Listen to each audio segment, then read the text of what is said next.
Barry Felice here, Felice Enterprises, your window and door service guy here in Cape May County.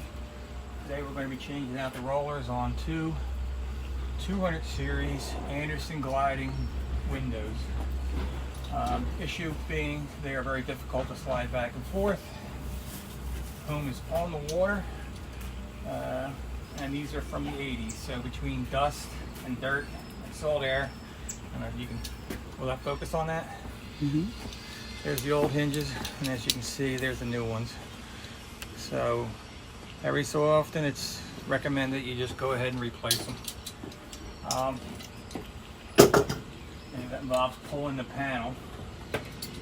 There again, you want a professional doing that. It's quite heavy.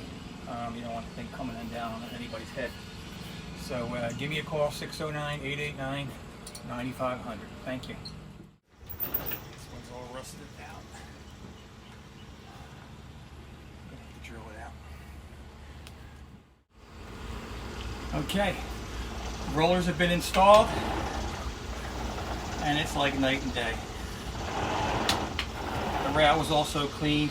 These panels, they get quite dirty in the middle because the only way you can get that clean in there is by pulling the panel. So it never gets clean until somebody like me comes along to do a service call. Anyway, that's that.